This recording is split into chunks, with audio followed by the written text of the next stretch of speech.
Karena ini di Sumatera Utara, Bang, boleh kita pakai Bang untuk menyapa teman-teman yang ada di depan. Dan di sini ya Bang, kita sapa dulu Bang. Selamat sore semuanya. Assalamualaikum warahmatullahi wabarakatuh.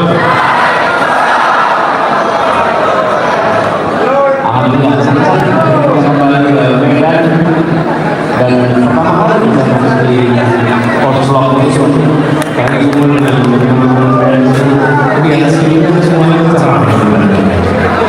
Insyaallah ada mudah-mudahan bersemangat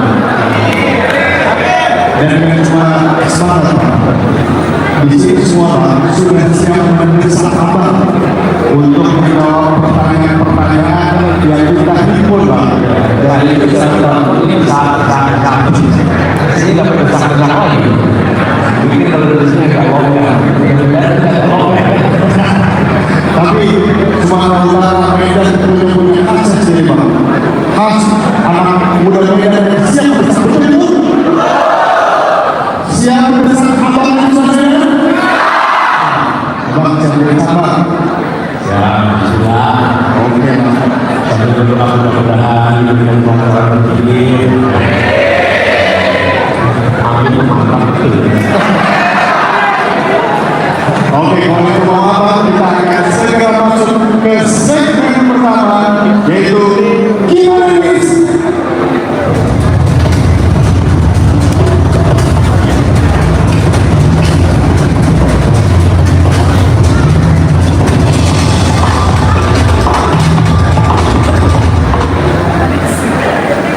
Baik, di segmen kali ini teman-teman semua, Abang Anies, kita akan langsung boleh saya Bang, karena di sini semua sudah siap besar, tidak ada satu pun yang ragu untuk urusan Abang. Jadi kita kembali ke pertanyaan pertama Bang, di segmen pertama ini. Kami menerima begitu banyak pertanyaan Bang, dari Instagram, dari Twitter, bahkan hari ini juga kita himpun pertanyaan langsung pada siang hari tadi untuk langsung ditanyakan kepada Abang. Dan di segmen pertama ini kita akan coba melihat keresahan-keresahan dan juga menggarisbawahi dan memberi pertanyaan kepada Abang soal komunitas pertanyaan di daerah Medan. Medan. Saya siap Bang ya? Mudah-mudahan. Ini tadi soal Medan. Oke, langsung saja ke pertanyaan pertama untuk Abang Anies Baswedan. Jika Abang menjadi presiden, pembangunan apa yang Abang akan lakukan untuk kota? Gini, kota Medan ini punya sejarah yang panjang sebagai kota perdagangan komoditas. Di sini perkebunan itu luar biasa, kawasan Sumatera Utara, kawasan Utara, dan Medan adalah pintu gerbang untuk produk-produk komoditas itu disalurkan ke seluruh dunia. Dari mulai kita juga sawit, karet, sampai tembakau. Bahkan tembakau ini itu sangat terkenal sampai di Jerman sana. Di Jerman sana, kalau orang bicara tembakau, pasti one of the best adalah tembakau dari Delhi. Dan itu semuanya adalah Medan. Karena itu ke depan kami ingin membantu kota Medan untuk kembali menjadi pusat komunitas. Infrastruktur yang dibangun, industri yang dibangun adalah industri yang meningkatkan nilai tambah komunitas. Dan yang kedua, rasanya kita perlu di tempat ini mendirikan Institut Perkebunan Medan untuk anak muda sehingga dengan institut tidak boleh kalah dengan Institut Teknologi Bandung, Institut Pertanian Bogor, tapi Institut Perkebunan Medan, sehingga ilmu perkebunan ini langsung bisa ditumbuhkan, langsung memberikan manfaat. Lalu tidak kalah penting, kota Medan ini kota yang besar penduduknya, tetapi belum punya transportasi umum yang baik. Padahal sebuah kota dikatakan modern bila dia memiliki transportasi umum yang bisa menjangkau semuanya dengan harga terjangkau. Jadi kami ingin bangun transportasi umum seperti di Jakarta, dari mana saja ke mana saja, 90% dari Jakarta terjangkau dengan transportasi umum, dan biayanya pergi dari mana saja ke mana saja cukup Rp10.000. Itu kita lakukan di Jakarta. Jadi kami juga penting ke depan, dan harapannya penataan kota juga bisa seperti itu. Sebetulnya ini datang bersama saya ini ahli perkotaan. Kalau waktunya masih boleh, saya boleh nggak kita bantuan? Kita bilang Mbak Marco itu bicara soal kota. Boleh. Pak Marco itu sama dia, boleh. Pak Marco ini ahli kota. Iya, bukan, ini penyelamat. Maka kita sedikit soal kota. Banyak kota, termasuk Medan, dulu adalah pusat. Sebelum ada perjanjian Belanda dengan kemudian perjanjian Indonesia, Medan adalah pusat Kesultanan Delhi. Itu juga banyak kota-kota lain adalah pusat. Ketika Pak Anies mengatakan akan membangun banyak kota ketimbang cuma satu ibu kota baru, itu maksudnya mengembalikan kota-kota yang dulu pusat menjadi pusat baru, menjadi kebanggaan masing-masing. Medan akan menjadi pusat untuk Sumatera Utara dan sekitarnya yang tidak kalah dengan Jakarta, tidak sama persis dengan Jakarta, tapi untuk sebanyak mungkin hal tidak bergantung pada Jakarta.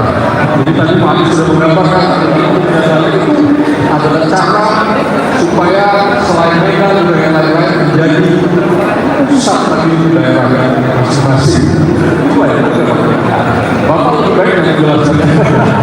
Karena Pak Marco itu bukunya tebalnya berapa? Buku saya tebalnya 1.717 halaman. Judulnya Kota-kota Indonesia Pengantar untuk Orang Banyak. Nah, buat teman-teman yang mau membaca sejarah kota-kota Indonesia langsung. Jadi, makasih teman-teman.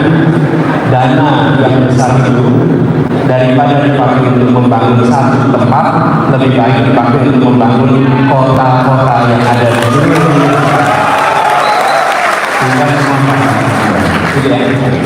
Oke, terima kasih Bang Anies dan juga Bang Marco. Ini artinya desain Bang Anies dan juga desain Bang Marco. Gimana? Kawan-kawan, sudah cukup belum pertanyaan? Sudah cukup pedas belum? Sudah cukup mendesak belum? Baru satu pertanyaan. Bang Anies masih siap didesak sama pemuda-pemudi yang ada? Siap. Oke, Bang Anies, sebelum ke pertanyaan selanjutnya, ada kesan apa Bang dari Bang Anies di Kota Medan ini? Kesannya masyarakat terus masyarakat itu apa, nggak lembek, tangguh, bulat. Kelihatannya di Medan itu betul-betul apa ya, Medan tempat orang tumbuh menjadi orang tangguh. Tepuk tangan dong untuk pemuda. Luar biasa. Kalau tadi Bapak bicara tentang pemuda dan pemudi Medan yang layak untuk tumbuh di kota ini. Pertanyaan kedua, Pak, ini adalah tentang bahwa ternyata di Medan itu marah akan tawuran antar remaja dan juga tawuran antara geng motor ataupun juga ormas. Misalnya dalam kurun waktu 11 September 2023 hingga 17 September 2023, Polrestabes Medan telah mengungkap 56 kasus narkoba. Ini menjadi tanda bahwa terjadi sebuah masalah di kalangan remaja atau kenakalan remaja. Nah, terkait hal tersebut, bagaimana pendapat Bapak?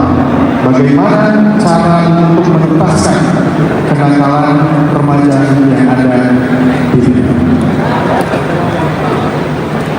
Gini, kita sering menemukan kenakalan, kemudian rasa di anak muda usia remaja itu usia sol. Kita ini seringkali dua ekstrim. Ekstrim yang pertama dipoliskan, pokoknya serangan dibiarkan, didamaikan, tapi tidak diselesaikan apa-apa. Sementara itu sesungguhnya adalah masalah pendidikan, tapi tidak pernah diakui oleh dunia pendidikan sebagai masalah pendidikan. Karena itu tidak ada di dalam pendidikan dan sekolah penanganan kekerasan di sekolah, penanganan kekerasan remaja. Tidak ada. Adanya kurikulum, adanya bimbingan dan konseling, tapi penanganan kekerasan tidak ada. Menurut kami ini harus dianggap sebagai masalah dalam pendidikan, dibuatkan unit khusus untuk menangani ini, sehingga ada bimbingan kepada anak-anak yang terlibat dalam kegiatan kekerasan. Karena solusinya ini bukan semata-mata dalam proses hukum. Kalau dalam proses hukum artinya dia masuk dalam lingkaran sekitar yang ujungnya bisa menjadi anak yang lebih bermasalah. Tapi kalau dibiarkan begitu saja hanya sekedar dilakukan, dia tidak menyelesaikan masalah. Bahkan kami menganggap kalau ada anak-anak yang terlibat begitu, maka sekolah tidak boleh memberhentikan, tidak boleh dikeluarkan dari sekolah. Nah, anak ini belum pendidikan kok malah dikeluarkan dari dunia pendidikan. Justru dia harus tambah pendidikan, harus tambah pendidikannya, bukan malah dikeluarkan. Kemudian dari itu dilakukan pembinaan, libatkan psikolog, libatkan orang-orang yang ahli parenting untuk mendampingi siapa? Mendampingi anaknya, mendampingi orang tuanya, mendampingi guru. Dan ini bisa dikerjakan karena pernah terjadi di banyak tempat lain. Begitu ada unit itu, maka kita tahu siapa yang bertanggung jawab, apa yang dikerjakan. Kalau hari ini statistik yang tadi disampaikan, kalau saya tanya, siapa yang tahu jawab untuk memperbaiki? Bingung. Wali kota bukan, polisi bukan, kepemimpinan pendidikan bukan, kepala sekolah bukan, kita hanya siapa aja kalau jawab kita dijawab. Karena kita tidak memiliki satu unit khusus untuk menangani. Begitu ada unit khusus, maka kita tahu siapa yang tahu jawab, kita bisa memberikan KPI dan dia dipaksa oleh unit untuk menyelesaikan persoalan ini. Begitu jawabannya.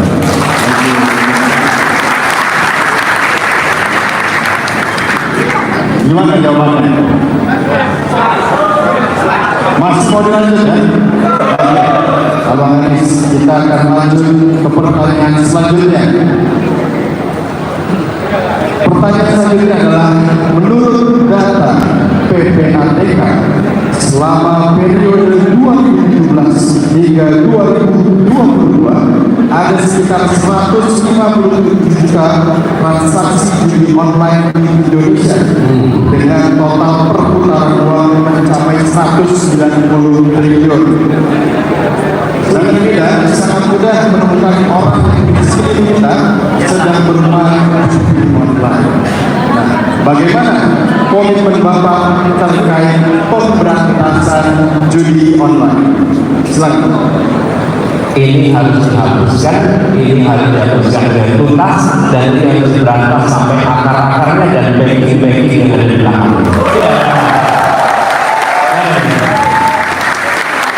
Ini adalah sebuah permainan yang memiskinkan yang sudah lemah. Tidak ada peserta judi online yang luar biasa makmur, tidak ada. Yang ada adalah mereka yang berada dalam satu ekonomi lemah, melihat ini seakan-akan sebagai harapan, dan itu harapan semua yang kemudian seperti kata Morgana, terlihat dari jauh ada, dekat hilang, dekat hilang, dekat hilang.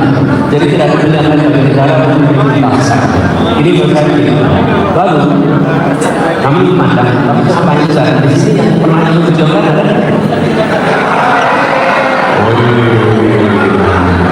Orang-orang jangan mengatakan temannya. Angkat yang lain aja boleh.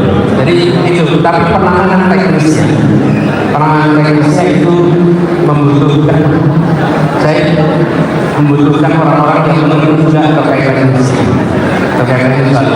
Saya lupa memperkenalkan, saya datang di sini temani Pak Tom Lepok, Pak Tom Lepok.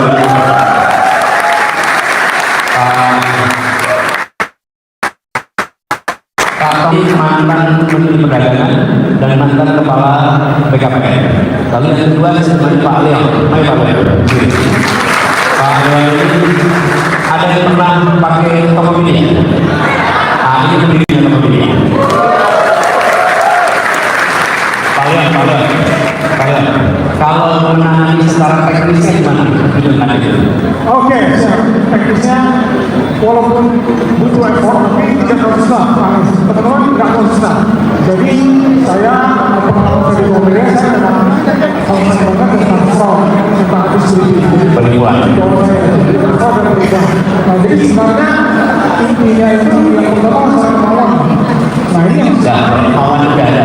kemauan saya, Pak Anies sudah sesuai dengan kemauannya saya. Jadi kita itu butuh people, proses, teknologi. Nah, people kita sudah ada. Jadi kita banyak sekali yang engineer di Indonesia yang tinggal kita kumpulkan saja, mereka itu ahli masuk. Nah, prosesnya biasanya ada 3 tahap. Yang pertama kita bikin yang namanya rule engine. Rule engine itu aturan-aturan. Sebenarnya ini langkah paling simpel. Jadi jika aturannya begini, jika memenuhi syarat-syarat begini, kita bisa blok.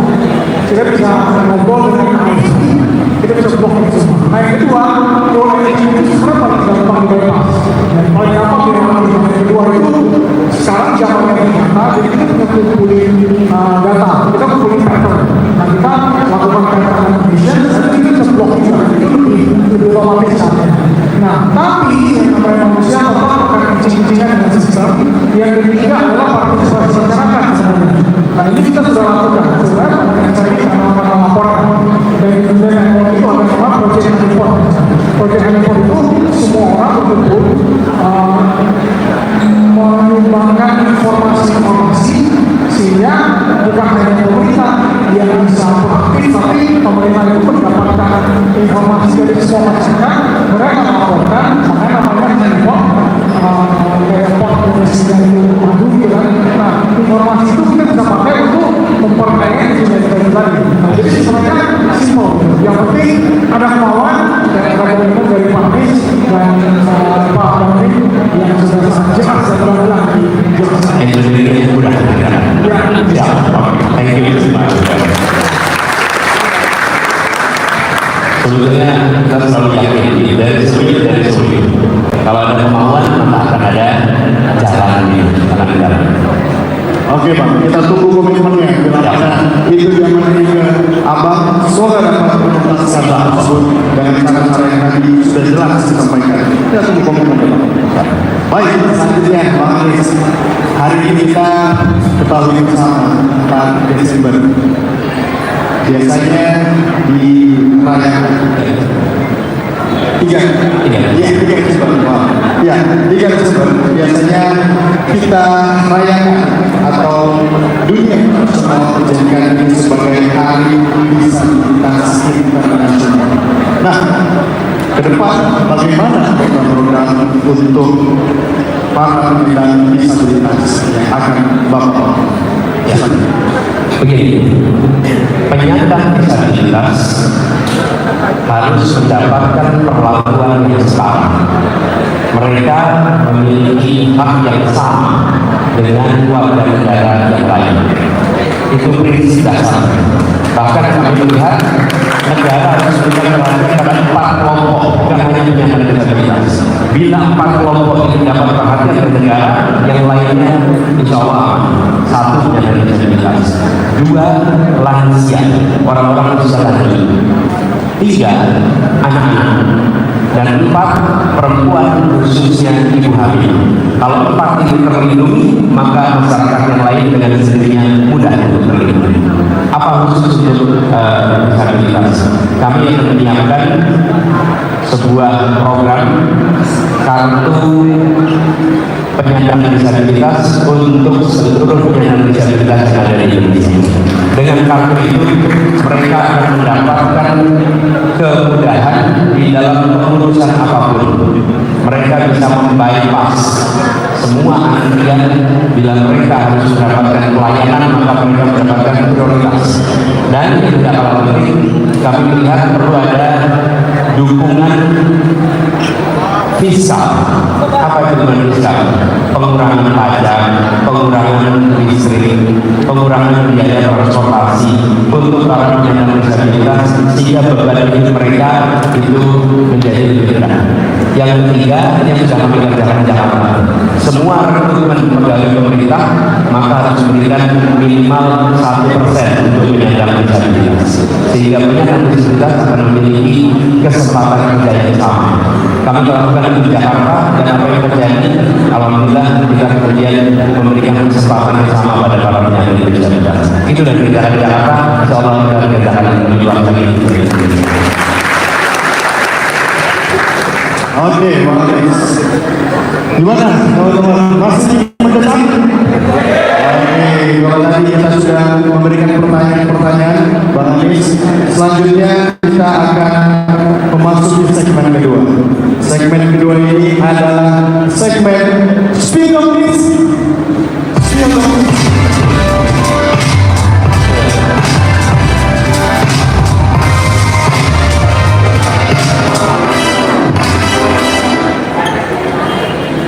Oke, Bang Anies, seperti tadi kita sampaikan di awal bahwa banyak sekali pertanyaan-pertanyaan yang kita himpun dari Instagram, dari Twitter, pun juga dari registrasi kita pada hari ini. Di segmen kedua ini kita akan langsung bacakan pertanyaan-pertanyaan yang masuk. Dan tanpa berlama-lama lagi, saya akan coba menyapa sekaligus juga menampilkan pertanyaan yang pertama masuk ke segmen kedua ini, yaitu dari Instagram Rumah Baru dari @spdwi28. Ya, spdwi28. Pertanyaannya adalah, ini karena pemuda-pemuda Sumut itu kan maunya yang konkret, Pak. Boleh nggak dijelaskan apa program kerja awal dalam 100 hari pertama kerja Bang Anies menjadi presiden? Salah satu, membentuk tim untuk menurunkan harga kebutuhan pokok yang hari ini mahal, kemudian langsung bisa diturunkan. Yang kedua, membentuk tim dan langsung kebijakan supaya pupuk bagi petani dan mereka yang berada di perkebunan tersedia dengan harga yang murah dan pasokan yang tinggi. Itu yang sangat dasar. Yang ketiga, langsung membuat kebijakan-kebijakan untuk mengembalikan marwah KPK yang hari ini. Yang keempat, kami akan menyusun sebuah tim untuk melakukan pengkajian atas IKN dan atas food estate yang dilakukan. Oke, itu tadi hal-hal yang akan dikerjakan dalam 100 hari pertama. Oke, terima kasih banget. Kita lanjut ke pertanyaan kedua. Ini dari Twitter, Pak. Dari @agni_barat. Ya. Pertanyaannya, Pak, boleh kita saksikan. Jika menang, nanti distribusi menteri lebih banyak background profesional atau background partai? Dan kedua, menurut Anda untuk apa yang butuh cepat di partai Gerindra? Silakan, Pak. Ini pertanyaan ini bagus sekali. Hanya pertanyaan masuk sekali. Kalau di partai berarti tidak profesional. Kalau di luar partai berarti profesional. Padahal tidak selalu begitu. Jadi menurut saya bukan partai atau non partai, tapi kompeten atau tidak kompeten. Yang diurus adalah orang-orang yang kompeten. Orang yang kompeten, satu, kompeten di bidangnya. Yang kedua, rekam jejaknya baik, dia bukan orang yang bermasalah. Okay. Yang ketiga, dia memiliki kedekatan dengan urusan yang akan dikerjakan. Orang bisa kompeten, orang bisa berintegritas, tapi dia tidak pernah ngurusi itu. Nanti ada masalah. Tiga itu berbeda. Baik itu dari partai atau non partai, dia adalah anak Indonesia yang punya kesempatan yang sama, yang penting tiga persyaratan yang terpenuhi dan disediakan untuk menjadi anggota kabinet untuk bekerja bagi mereka. Lalu yang kedua, ini adalah kultur. Kultur itu satu saja, kultur meritokrasi. Kita ingin sistem digunakan. Nanti jenjang jabatan bukan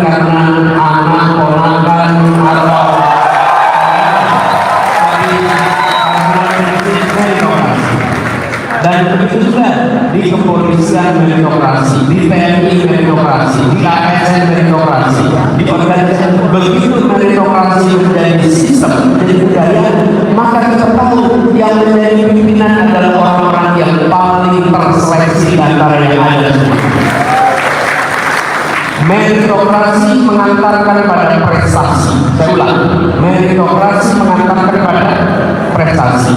Kita ingat mengirimkan anak-anak pada lomba olimpiade dunia dan anak-anak Indonesia hebat di sana. Kenapa? Karena mereka terpilih lewat meritokrasi.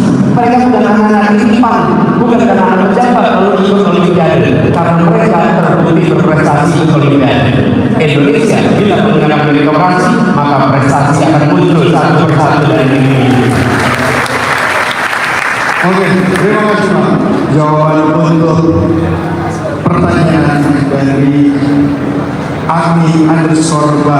Baik Pak, selanjutnya ini masih dari Twitter karena banyak sekali pertanyaan-pertanyaan yang muncul dari Twitter. Ini dari @rizik_5. Ya, kita selesai bersama. Saya akan bantu bacakan. Pertanyaannya adalah tentang strategi Anies soal pembiayaan program. Soalnya dari kemarin bahas tentang spending terus. Ini juga mengutip dari Twitter Pak Fatih Basri tentang pembiayaan program-program ke depan.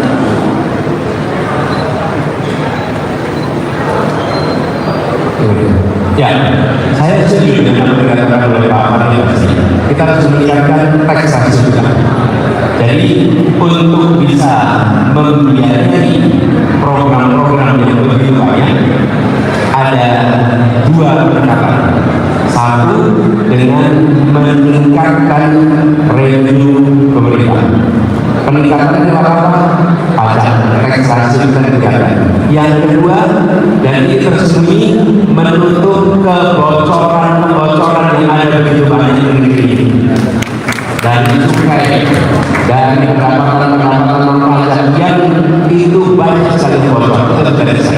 Tapi dalam hal ini adalah reform administrasi, sehingga kita bisa mendapatkan pendapatan pajak yang lebih luas, bukan saja meningkatkan pajak bagi pembayar pajak yang ada, tapi juga mereka-mereka yang hari ini belum masuk itu termasukkan di dalam administrasi perpajakan. Pak Tom, kalau boleh Pak Tom ikut komentar. Ini mantan di ekonom, pantas ngobrol juga. Jadi untuk saat ini teman-teman tidak ada pikiran lain, tapi banyak bersama. Tapi itu bukan sumber utama dari pembiayaan yang kita pakai. Memang ada di divisi kita, tapi banyak bersaing pelan-pelan. Ya, 2 masuk setelah teman-teman mau naik ke atas pajak langsung 2 kali lipat dalam 5 tahun. Mau pajaknya naik 2 kali lipat dalam 5 tahun. Bisa harga kebutuhan pokok gimana mahal. Bisa lebih susah. Ya, jadi memang kita mau naik pajak pelan-pelan. Ya, tapi kedua ini teman-teman, ini saya sering salah Pak Anies. Pejabat ini sekarang sudah berada di ya, jadi sesungguhnya banyak orang sadar misalnya sama atau dari kalau di ngomong ada dana nganggur ribuan triliun di perbankan kita, ada dana nganggur ribuan triliun di lembaga asuransi dan dana pensiun. Ya, tapi pemerintah tidak mengurus bagaimana penjembatan menyalurkan dana tersebut ribuan triliun ya, dari perbankan asuransi dan dana pensiun ke proyek infrastruktur dan pendanaan program-program ya. Ini pada dasarnya. Terima kasih. Oke, makasih Pak. Jadi saya rasa solusi dari soal pembiayaan ini adalah kemauan untuk berpikir kreatif, kemauan untuk melihat peluang yang selama ini pun kita lewatkan. Disitulah pentingnya ada pembaharuan. Kalau ada perubahan, maka ada orang baru akan bisa melihat yang sebelumnya tidak terlihat. Oke, terima kasih Bang. Kita pegang dari statement dari Bang Anies juga Bang Lepong. Selanjutnya Bang, ini masih akan ada pertanyaan. Kalau tadi datang dari Twitter Bang, kalau sekarang ini kita datang dari Google Form yang sudah terkumpulkan pada siang hari ini. Pertanyaan ini langsung dari Pemuda Medan Bang, yang datang dari Syauki Aditya. Ada Syauki Aditya di sini? Syauki Aditya? Oke, pertanyaannya Bang, apa langkah Anies Baswedan untuk menciptakan keamanan siswa dari kekerasan seksual yang berada di lingkungan sekolah? Sebenarnya tadi saya sudah jelaskan. Menurut teman saya, di tiap sekolah harus dibentuk sebuah unit pencegahan kekerasan. Sebenarnya dulu sudah keluar peraturan berikutnya ketika saya bertugas sebagai ini. Di setiap sekolah ada, dan di situ ada penanggung jawabnya. Anggotanya terdiri dari unsur guru, unsur siswa, unsur orang tua, unsur ahli psikologi, dan unsur masyarakat. Lalu di sekolah dipasang papan yang menuliskan nama-nama orang yang bertanggung jawab atas unit pencegahan. Nomor telepon mereka akan bisa dihubungi di mana saja, sehingga kalau ada kekerasan orang tahu kemana harus melaporkan. Sekarang coba bayangkan, Anda mengalami kekerasan di sekolah, tahu nggak mau lapor kemana? Lapornya aja nggak tahu. Mau lapor ke kepala sekolah belum tentu berani, lapor ke guru belum tentu berani, lapor ke polisi salah, lapor ke orang tua tidak tahu harus mana. Itu tadi, urusan ini tidak dianggap urusan pendidikan, sehingga tidak disiapkan politik. Ada unitnya. Ketika ada masalah, yang harus bertanggung jawab. Dan kemudian itu diselesaikan dengan kota, sehingga tidak ada masalah dan dukungan dari kota. Dengan cara seperti itu maka korban bisa lapor, korban bisa dibantu, dan korban akan mendapatkan perlindungan. Terima kasih. Oke Pak, kalau tadi kita sudah membahas mulai dari 100 hari pertama maksud tentang isu domestik kekerasan seksual di sekolah. Nah, ini ada pertanyaan menarik lagi Pak yang kita kutip dari Instagram yang sudah masuk. Ini pertanyaan dari @bagus_RZK.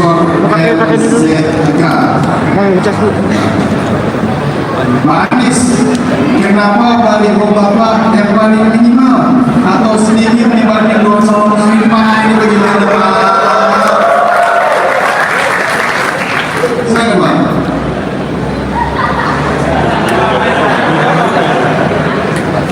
Kenapa baliho Bapak ini hilang tulisannya? Kenapa baliho yang sedikit? Lebih baik balihonya sedikit tapi gagasannya banyak.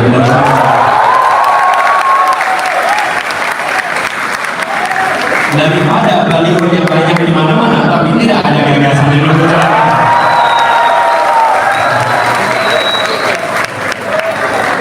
Udah cukup 15 detik jawabnya selesai. Nggak ada tambahan lagi. Cukup. Udah jelas lah gitu. Oke, kalau begitu Dan ini sebenarnya kenapa nggak berbanyak ini? Karena sudah ada gagasan.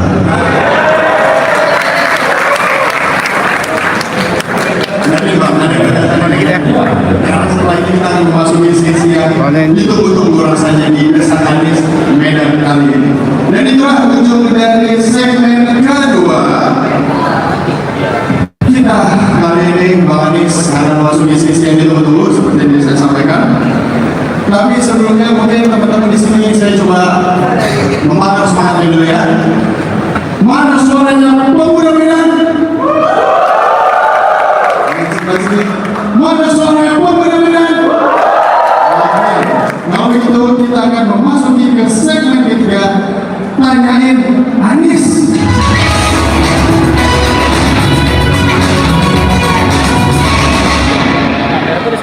Oke, biar abang-abang kakak-kakak semua yang sudah hadir di sini, nggak marahnya panitia di sini ya. Kita akan memberikan waktu kepada kakak-kakak untuk langsung bertanya kepada Bang Anies.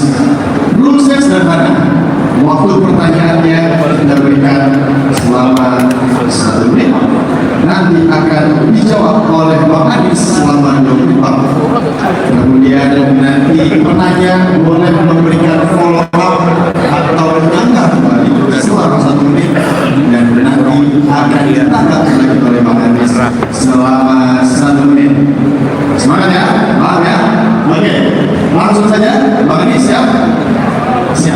Bismillah.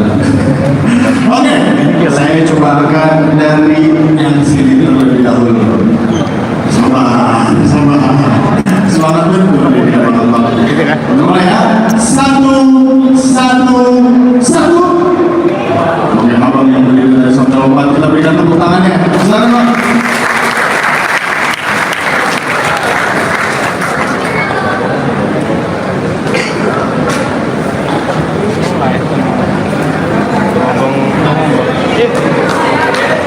Yang mana yang maksudnya dulu?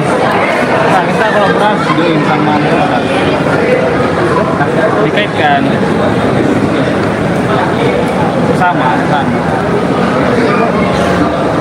Kurang aktif, maksudnya dia kan kita live-nya, tapi dikaitkan ke dia.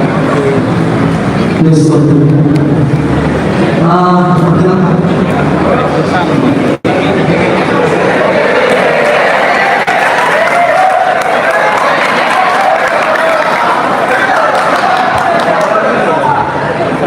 Oke, baik. Perkenalkan saya Aman Muhammad dan Jumat dari Universitas Negeri Medan. Panggilan apa? Iya. Apa Tanjung? Aman Tanjung. Apa? Oke. Baik, di sini sesuai tema Desa Alis. Jadi di sini saya di Desa Bapak. Jadi saya ini adalah pemuda dari desa Pak. Kurang lebih 9 jam dari Kota Medan, tepatnya di Kabupaten Labuhan Batu Selatan. Oke. Pertanyaan saya tentang anggaran dana desa Pak. Nah, dana di sini sebetulnya adalah sesuatu program yang sangat efektif. Tapi saya nggak tahu apakah pemerintah tidak tahu akan hal ini. Kalau tidak ada lapangan, dana desa ini tidak digunakan oleh perangkat desa secara efektif. Tidak ada Pak. Seharusnya ini kan digunakan untuk pembangunan infrastruktur, pemberdayaan masyarakat dan sebagainya. Tapi sesuai fakta yang kita lihat bahwa kepala desa yang kaya makin kaya, gitu-gitu aja Pak tenaga. Apalagi ditambah dari 9 tahun, dan gitu Pak. Jadi yang ingin saya desam dari Bapak, apa kebijakan Bapak mengenai dana desa? Apakah memang masih ada pengawasan Pak? Tapi di mana pengawasan ini selalu dengan gitu? Kemudian satu lagi Pak, saya ini dari desa untuk menjangkau akses pendidikan tinggi ke ibu kota atau ke ibu kota Medan ini aja Pak, di Sumatera Utara itu sangat mahal Pak. Jika kita meninggal lagi juga hidup dari desa ke kota itu jelas berbeda sangat jauh. Nah, kenyataan yang sangat pahit dirasakan oleh anak-anak desa. Jika saudaranya dalam mengambil perguruan tinggi, maka yang kedua yang satu masuk perguruan tinggi akan harus saudara dulu. Itu kenyataan pahit yang harus kami alami gitu Pak. Karena tidak sanggup kalau sekali Pak dibayar orang tua untuk mengakses pendidikan tinggi. Dan di sini saya akan mendesak dua ini apa bagasan kebijakan dari Pak Anies. Terima kasih Pak.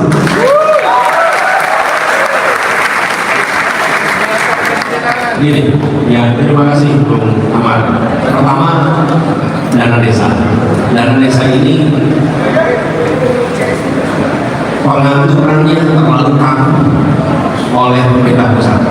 Seakan-akan desa se-Indonesia itu kebutuhannya sama, urusannya sama, lalu diseragamkan se-Indonesia. Itu akan diubah sehingga dana desa bisa digunakan sesuai dengan kebutuhan yang ada di desa ini. Yang kedua, harus ada mekanisme musyawarah untuk pemanfaatan dana desa oleh masyarakat di desa itu, bukan semata-mata oleh kepala desanya, tapi juga oleh masyarakat di dalam desa itu.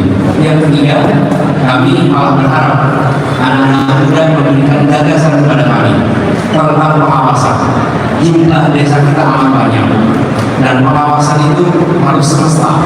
Pengawasan di pemerintah aja tenaganya kurang. Malah kalau boleh, Amar ada ide gagasan, kami akan siap. Karena prinsip kami adalah membuka gagasan, ruang gagasan untuk terobosan-terobosan menjadi adopsi, menjadi perubahan.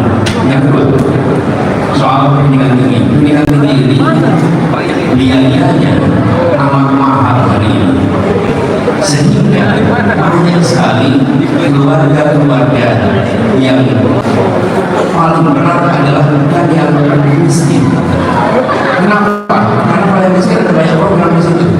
Yang kasihan itu keluarga yang menengah. Yang menengah itu malah tidak dapat dukungan dari pemerintah. Justru di situ yang kita ingin masuk, supaya keluarga-keluarga menengah itu bisa mendapatkan kesetaraan kesempatan anak-anak itu. Bagaimana caranya? pemerintah harus memberikan anggaran yang lebih besar untuk pendidikan tinggi, sehingga pendidikan tinggi tidak memandang mahasiswa sebagai pembeli jasa pendidikan, tapi mereka dipandang sebagai anak-anak muda yang diberi kesempatan untuk kuliah supaya mereka bisa mendorong kemajuan di negeri ini. Mulai dari mana? Pemerintah berhenti memandang pendidikan, anggaran pendidikan sebagai biaya. Pemerintah harus menghitung pengeluaran pendidikan sebagai investasi. Kalau pandang sebagai investasi, maka akan mau keluarkan banyak karena tahu nanti akan dapat hasil yang besar. Begitu kira-kira. Oke, terima kasih. Boleh Bang? Bila mana ada kesempatan. Ada ide tadi, ide pengawasan. Mungkin sedikit data sebentar ataupun nanti kebijakan untuk pengawasannya. Saya sekarang pasti ada pengawasan, tapi tidak bisa turun itu bisa diwarnakan datanya bisa turun sudah ini bisa dilihat kalau saya mungkin bisa kita coba membuka setempat ataupun ya banyak untuk bisa mengakses ataupun bisa mengawasi para perangkat desanya bahwa memang betul-betul anggaran dari sini sesuai alokasinya ke sini apapun tidak Mungkin dibuat transparansi, sehingga bisa dilihat oleh seluruh warga yang ada di desa itu. Oke, sip. Terima kasih. Terima kasih Pak. Kami bisa berbicara.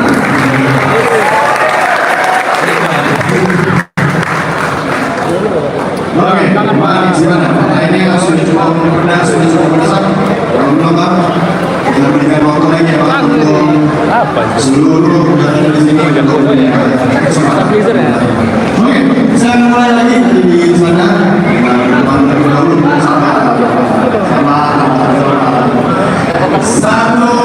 sama satu. Oke. Bapak yang ya, silakan.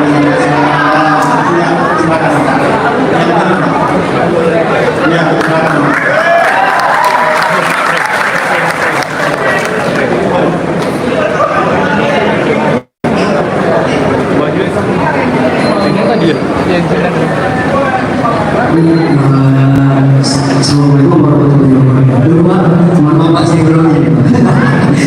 Jadi,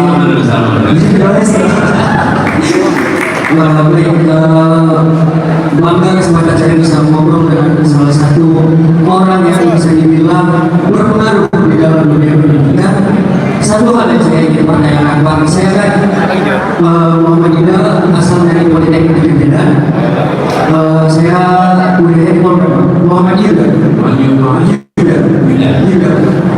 Jadi banyak keresahan-keresahan yang ada kepada mahasiswa di dalam lingkungan kampus saya sendiri, masalah tentang tidak merantanya mereka mendapatkan IPKA Kartu Indonesia Pintar kemudian.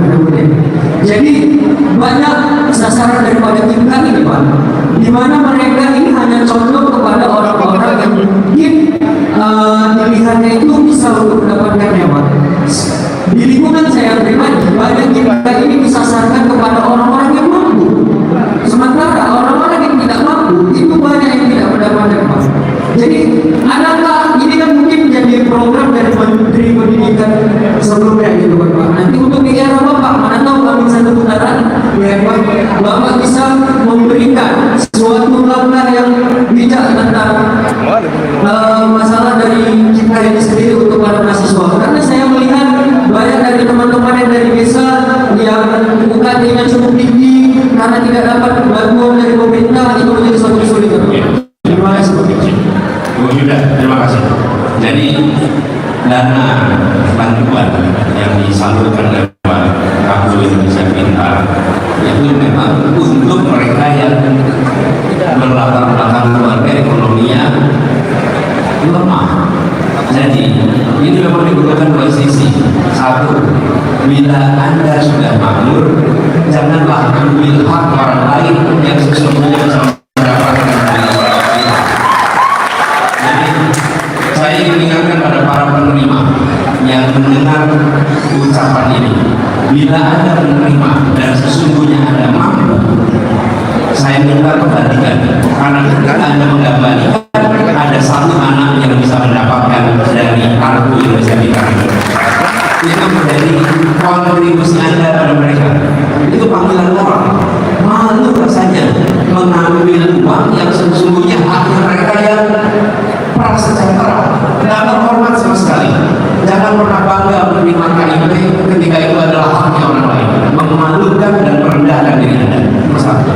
Yang kedua, pemerintah harus membangun, soal itu kita ingin buat mekanisme pelaporan tepat sasaran atau tidak. Karena kalau tidak tepat sasaran, Anda tidak bisa melaporkan sekarang. Tidak punya tempatnya. Anda tahu tidak punya tempat juga. Nah, kita akan siapkan mekanisme pelaporan sehingga orang lain yang mengetahui bisa melaporkan dan pemerintah bisa melakukan revisi review. Itu jawabannya. Oke, izin buat saya bertanya lagi kepada Bapak. Jadi terkait dengan apa yang kita laporkan, pasti kami sebagai seorang pemuda ingin untuk membantu daripada pemerintah gimana MK ini bisa merata, gitu kan Pak. Tapi pada kenyataannya, oknum yang ada di dalam pemerintahan sendiri suka masih memanipulasi data kepada para mahasiswa, kepada anak-anak sekolah yang bisa dikatakan ibunya seorang PNS bukan mendapatkan Pak, dia seorang MK. Jadi saya cukup agak kesel itu, cuman langkah terbaik dari Bapak Anies apa untuk ke depan? Jadi yang namanya kita itu punya kecenderungan senang kalau terjadi tangan di bawah. Ini yang harus dihentikan. Dan mereka yang sudah saya katakan sudah mampu jangan. Kalau ada mekanisme pelaporan, maka kita bisa membuatkan aturan. Kita bisa membuat aturan bagi mereka yang bekerja untuk pemerintah dan terbukti menerima bantuan, maka mereka bisa mendapatkan sanksi dari tempat dia bekerja, sehingga mereka takut untuk melakukan pelanggaran tersebut. Kalau tidak ada sanksi akan repot. Yang kedua, yang tidak kalah penting juga ya, bahwa audit itu dikerjakan secara reguler. Jadi kalau kita hanya mengumumkan sekali, tidak akan pernah terjadi. 6 bulan sekali ada review, 6 bulan sekali ada review. Tapi diperlukan partisipasi. Jadi Bung Yuda, ini adalah satu masalah yang tidak mungkin nol. Tidak mungkin sebuah program 100% tepat sasaran. Tapi kita harus terus-menerus melakukan peningkatan atas sistemnya. Menurut saya pelaporan oleh Beliau itu menjadi salah satu kunci dan melindungi data pelapor sehingga yang melaporkan tidak mendapatkan masalah, justru yang melaporkan melindungi data. Oke, terima kasih. Terima kasih Pak atas kesempatan izin Pak. Oke, terima kasih Abang atas pertanyaan yang luar biasa. Kita masih ada waktu untuk terus mendesak Abang Anies Baswedan. Kalau tadi di sisi kanan sendiri, sekarang ada di sisi sini terlebih dahulu ya. Kalau bisa perempuan, karena tadi sudah laki-laki, sepertinya perempuan untuk juga berbicara. Satu. Kalau perempuan yang tunjuk tangan, kita persilakan kepada mereka untuk langsung bertanya kepada Abang Anies di kursi panas.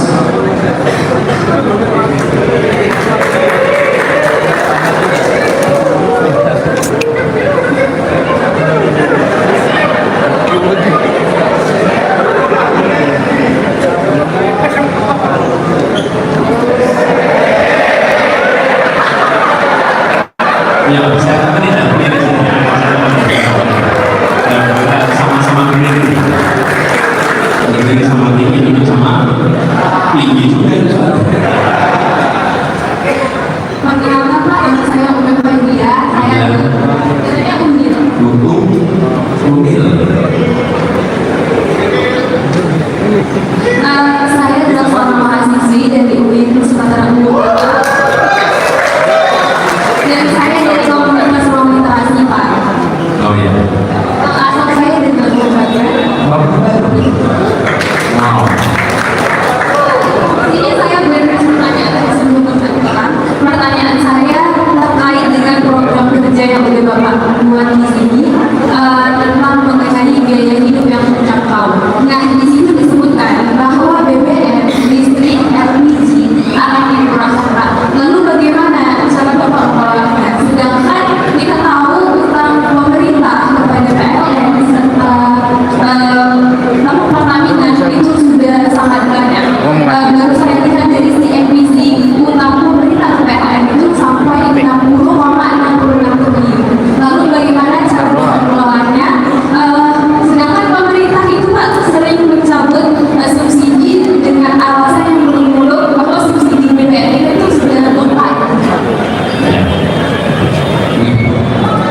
Terima kasih. Luar biasa. Berapa jumlahnya di Medan? Luar biasa. Begini, kita ingin pertama kayak gitu. Satu, memperbanyak lokasi produksi untuk kebutuhan tadi gas, sehingga lokasi produksi dengan tempat distribusi dan ujung konsumen terdekat. Hari ini sentra distribusi, sentra produksi terbatas, sementara Indonesia sangat luas. Yang kedua adalah sistem logistik. Sistem logistik hari ini yang cukup tinggi, yang membuat distribusi ini biaya menjadi mahal. Kita harus sambut harga distribusi, sementara mengantarkan sampai ke ujung kepulauan yang kecil itu biaya jauh lebih tinggi daripada mengantarkan ke tempat yang dekat. Ketika sistem logistik kita diperbaiki, maka insya Allah kita akan bisa mengalami penurunan. Yang berikutnya adalah terkait dengan listrik. Listrik ini kita memiliki pasokan supply yang sesungguhnya lebih tinggi daripada demand ini. Demand kita itu masih di bawah. Bila ini dikelola dengan lebih baik, maka sebenarnya harganya bisa menjadi lebih murah. Nah, kita ada tim yang sekarang ini bekerja di bidang energi yang mendetailkan itu di dalam kebijakan-kebijakan kita ke depan. Tapi intinya, anggaran subsidi dari pemerintah meskipun itu ditingkatkan, sesungguhnya kata kuncinya adalah penurunan biaya, bukan semata-mata penambahan subsidi. Karena kalau penambahan subsidi, dana kita terbatas. Gitu ya. Terima kasih. Terima kasih Kak.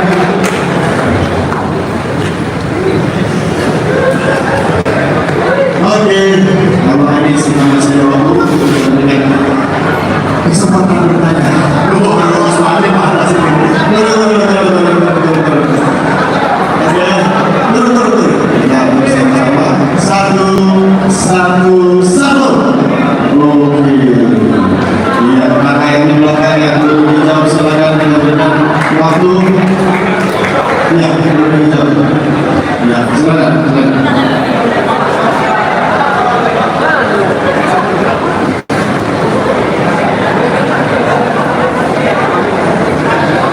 Kita berikan tepuk tangan untuk Bapak yang akan bertanya langsung kepada ruangan yang sebelah. Ya, ini tidak apa-apa.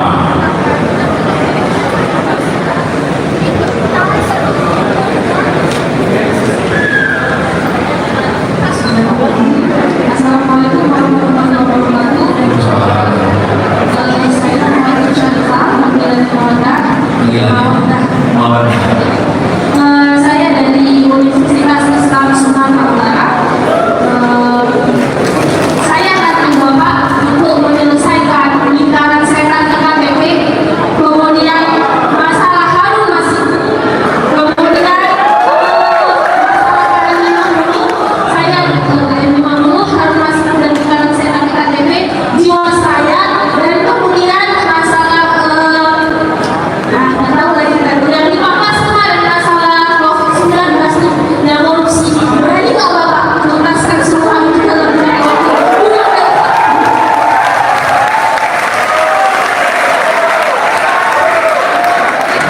Saya tanya Bapak dan itu buktikan kepada kami semua bahwa Bapak berani berjanji menuntaskan semua itu. Terima kasih. Wassalamualaikum warahmatullahi wabarakatuh.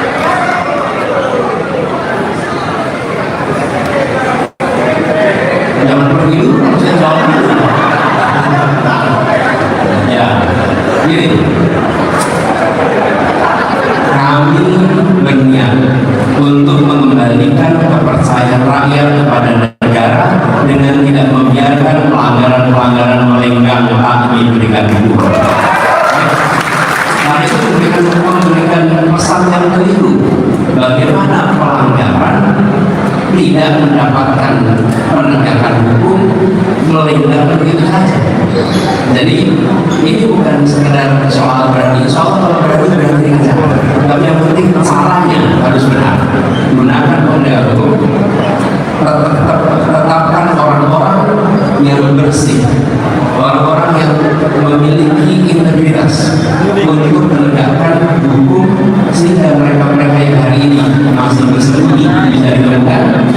masih belum tuntas bisa dituntaskan, dan masalah yang ditutup-tutupi bisa dibuka sehingga kepercayaan rakyat kepada negara bisa dikembalikan. Dan itu kami lakukan di Jakarta. Ketika kami bertugas di Jakarta, kami menemukan banyak sekali penegakan hukum itu pada yang lemah, tapi pada yang makmur, pada yang kuat tidak dapat penegakan hukum.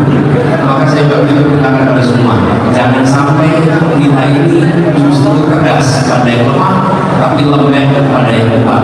Yang terjadi justru kita lakukan penguatan. Siapapun yang melanggar, baik lemah maupun kuat, dia harus mendapatkan sanksi dari negara. Kita katakan. Terima kasih. Kita menyangka, siapkah Bapak mundur apabila nanti semua janji Bapak tidak terlaksana? Insya Allah dilaksanakan.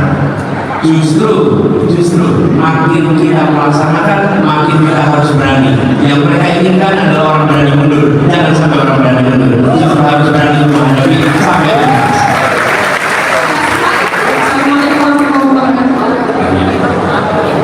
Terima kasih kakak. Baik, Manis.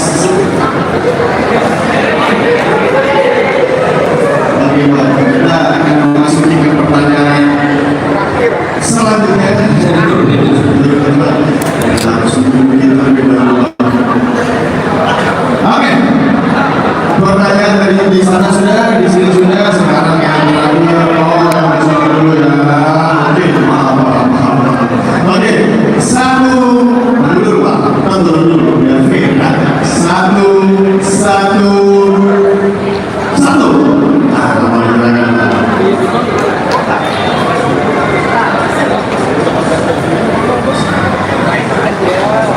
Nah, terus.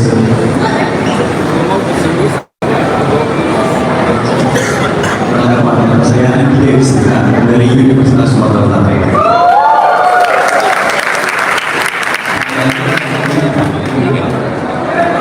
Terima kasih teman-teman sekalian.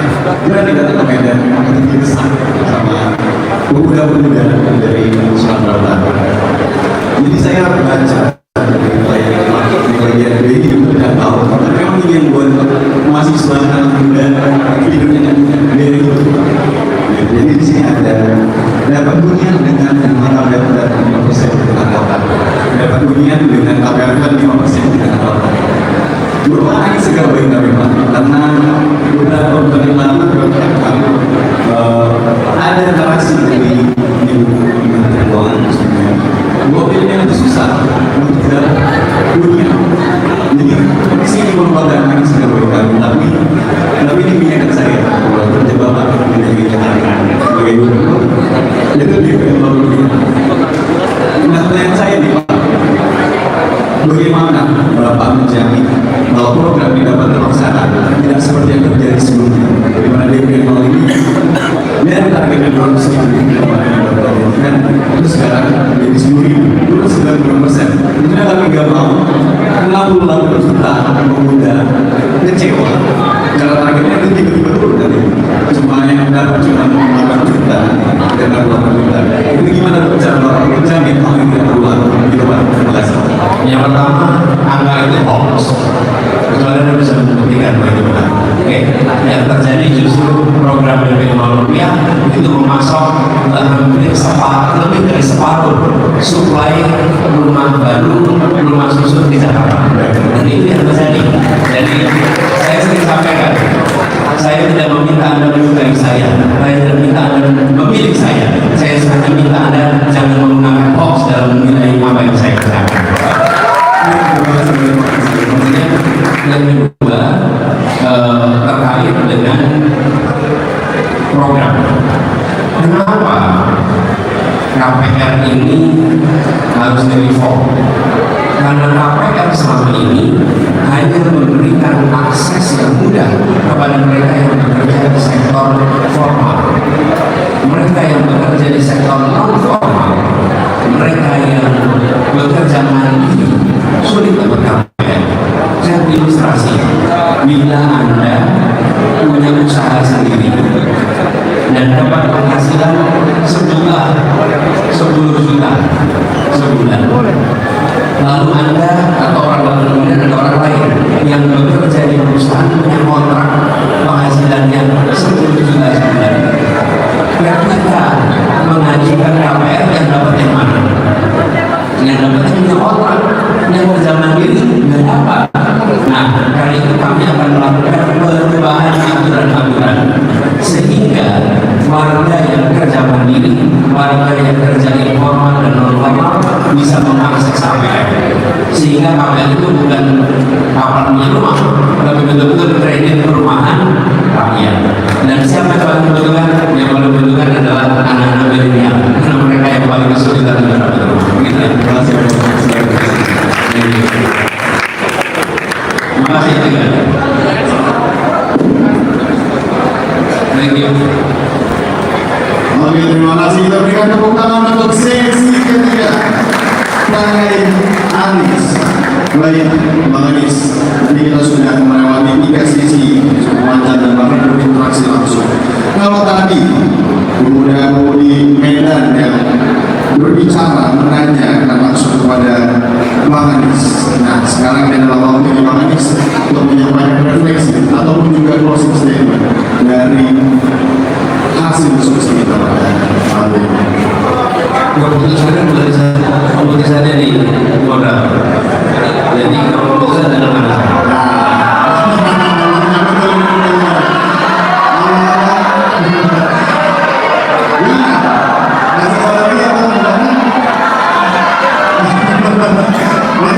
Mungkin ini abang-abang semuanya yang memiliki pertanyaan nanti bisa disampaikan di saya, nanti akan dibacakan.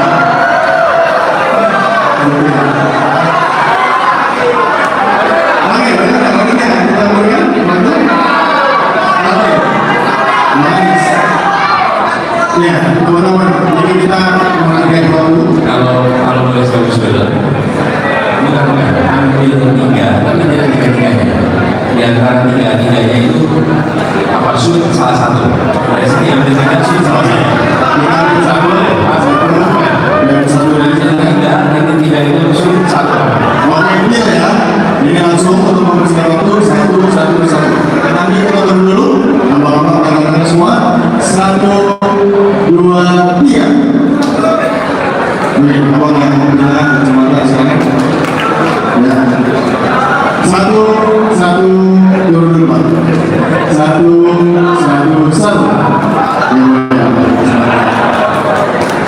Ya, siap. Lagi. 1. Oke, 2. Satu lagi Pak, gamburan ya. Ya, turun dulu. 1.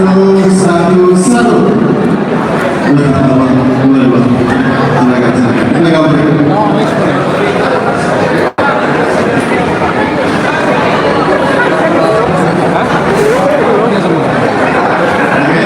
Langsung saja Pak, gambarin. 1. Ini dari antara. Lagi. Kalau di Medan Pak, kalau 1. Lagi. 1. Yang terakhir ya, terakhir. 1. Siap, ambil 2. Terakhir. 1. Berikut saya. 1. Nah, lihat cuit, silakan Pak. Mari kita berikan tepuk tangan kepada Abang yang sedang maju. Silakan Pak. Sekali. Cuit apa? Tangannya silakan.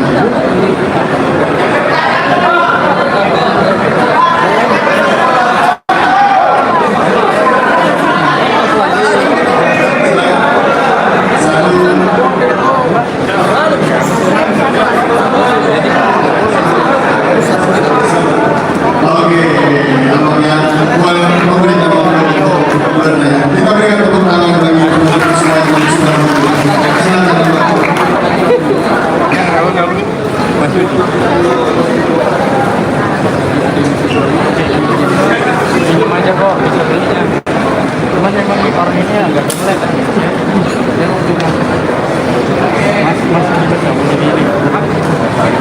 presiden. Kalau calon melawan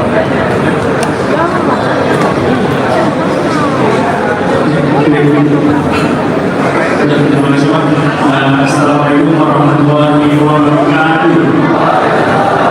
Perkenalkan Pak, saya Wahyu Berka, mahasiswa Universitas Negeri Medan, asal saya dari ya di sini tentunya saya ingin bertanya tadi mengenai pembangunan dan ekonomi. Tapi di sini saya sebagai mahasiswa yang tentunya satu bilang sama saya mengikuti rekam jejak dari Bapak bahwa saya Bapak dulu saya dan saya juga berasal di Universitas Negeri Medan. Di sini saya tanyakan mengenai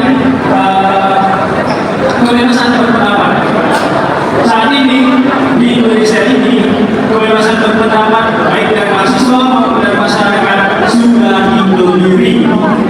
Demokrasi didominasi, mulai dari kebebasan berpendapat ketika kami menyampaikan pendapat kepada masyarakat umum, kepada DPR itu kami selalu digagal, kami selalu diberikan kekerasan. Artinya hal ini sebagai bapak anda daripada ketua senat di DPR tidak menginginkan adanya demokrasi dibatasi. Nah, yang ingin saya di sini kami mahasiswa Universitas Negeri Medan beserta mahasiswa seluruh Sumatera Utara mendesak bahwasanya kami ingin kebebasan Pak, kebebasan berpendapat, kebebasan berpendapat baik itu dari masyarakat buruh, dari mahasiswa untuk menyampaikan pendapat. Siap, terima kasih Pak. Kami akan masuk ke jawaban. Benar, dulu saya aktif di mahasiswa dan dulu ketika ada media di Bredel kami turun ke jalan dan protes. Dan ketika sekarang saya berada di dalam posisi menjadi penyelenggara negara, saya bertugas di Jakarta sebagai gubernur, tidak pernah sekalipun melaporkan kata-kata apapun pada gubernur, kritik apapun, serangan apapun, tidak satu pun dilaporkan kepada aparat penegak hukum. Kita menghormati kebebasan berpendapat, kita menghargai itu sebagai hak warga negara. Dan ketika ada media yang menuliskan tidak faktual, tidak semata, maka kami tidak melaporkan kepada polisi, kami laporkan kepada Dewan Pers, karena ini soal penegakan kode etik jurnalistik. Jadi saya ingin sampaikan, ketika berbicara tentang kebebasan berekspresi, itu bukan akan, tapi itu sudah dikerjakan selama ini, menjaga kebebasan berekspresi yang ada di Jakarta. Bagaimana ke depan? Ke depan, malah kami berencana semua aturan yang membuat orang takut untuk bebas berpendapat, seperti pasal-pasal di undang-undang ITE, insya Allah itu akan kita revisi sehingga orang tidak harus lagi merasa takut untuk mengungkapkan pendapat. Negeri ini adalah negeri demokrasi dan negeri ini adalah negeri yang harus memberikan kemerdekaan kepada warganya untuk mengungkapkan pandangannya. Teman-teman semua, waktunya sudah hampir mepet, tapi saya ingin tambahkan sedikit. Mengapa saya berpandangan kebebasan itu harus dilakukan? Begini, saya contoh. Bung Wahyu mengkritik pemerintah. Saya berada di pemerintahan. Ketika Bung Wahyu mengkritik, teman-teman semua nonton.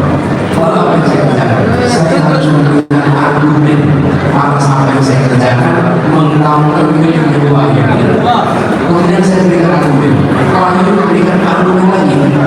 Dan ketika terjadi percakapan itu, siapa yang paling diuntungkan? Yang paling diuntungkan adalah seluruh rakyat yang menyaksikan, oh kebijakannya alasannya 1, 2, 3, 4. Ketika kebijakannya masuk akal, maka rakyat akan mengatakan pemerintah mengerjakan yang masuk akal. Dan ketika pemerintah ternyata argumennya tidak masuk akal, pemerintah harus mengkoreksi, artinya uang pajak rakyat diselamatkan. Dan itulah mengapa kebebasan itu dijaga. Karena kita tidak bicara uang saya, ini adalah dana milik rakyat. Dana milik rakyat itu harus diketahui oleh publik manfaatnya seperti apa. Kalau yang dimatikan, bisa saja saya bicara benar, tapi rakyat tidak tahu argumennya, rakyat tidak punya penjelasannya. Dan ketika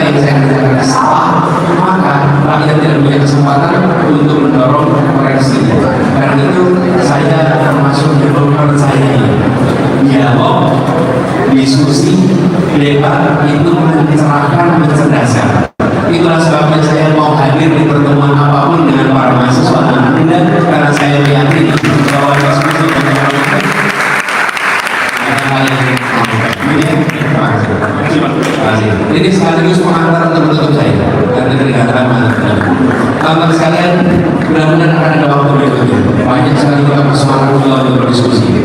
Tapi saya sampaikan begini, saya yang termasuk orang yang mempercayai dialog, dan sebanyak mungkin dialog itu terbuka, dan jangan pernah khawatir tentang cara menyampaikan. Saya ingin teman-teman semua fokus pada isinya, bukan pada caranya. Caranya bisa memantik emosi, tapi isinya bisa dikatakan dengan dingin. Kalau kita fokus pada isinya, maka kita akan bisa menjelaskan dengan baik. Nah, saya berharap teman-teman terbiasa untuk berdialog, terbiasa untuk berdiskusi, dan ingat, lawan debat adalah teman berpikir. Pegang itu baik-baik. Itu prinsip harus pegang. Dan berikutnya, teman-teman, saat ini saya sedang menjadi calon di dalam proses pemilihan presiden. Saya tidak meminta teman-teman untuk menyukai atau mendukung, saya tidak sampaikan tadi. Tapi saya ingin mengajak teman-teman semua untuk menjadi pemilih yang rasional. Apa arti kata rasional? Rasional itu berasal dari kata rasio. Rasio itu artinya perbandingan. Rasionya berapa? 2:3. Rasio itu perbandingan. Jadilah pemilih yang memperbandingkan mana pasangan yang berpengalaman, mana pasangan yang tak punya pengalaman, mana pasangan yang punya mana pasangan yang rekam jejaknya dilakukan. Lihat rekam gagasan, lihat rekam karya, lihat rekam prestasi. Teman-teman, tidak ada calon yang sempurna. Kalau seseorang dibandingkan dengan kesempurnaan, maka tidak ada yang memenuhi persyaраtannya. Karena itu jangan membandingkannya dengan kesempurnaan. Bandingkan 3 pasang ini di antara mereka. Jangan bandingkan dengan kesempurnaan. Insya Allah dengan cara begitu teman-teman akan bisa memilih. Saya usul untuk memanfaatkan hak pilih. Kenapa? Karena kalau hak pilih itu tidak dipakai, maka itu terbuang percuma. Jika di dalam sebuah pemilu yang ikut hanya 40%, tidak kemudian pemilunya batal. Tapi keputusan yang ditetapkan oleh yang 40%, yang 60% walaupun jumlahnya banyak, kita tidak menentukan apa-apa. Berbeda kalau dihitung karena pesertanya di bawah 50%, pemilu diulang. Nah, itu baru menentukan. Tapi kalau itu sama sekali tidak. Karena itulah jangan sia-siakan hak Anda, karena Anda anak muda yang memiliki masa depan, dan Pilpres pemilu adalah tentang masa depan bangsa. Kami titipkan pada teman-teman semua. Terima kasih sudah hadir dulu. Terima kasih sudah berdiskusi. Insya Allah kita bisa berjumpa di waktu yang akan datang. Terima kasih. Assalamualaikum warahmatullahi wabarakatuh. Assalamualaikum warahmatullahi wabarakatuh. Kita berikan tepuk tangan sekali lagi untuk Bapak Anies Baswedan.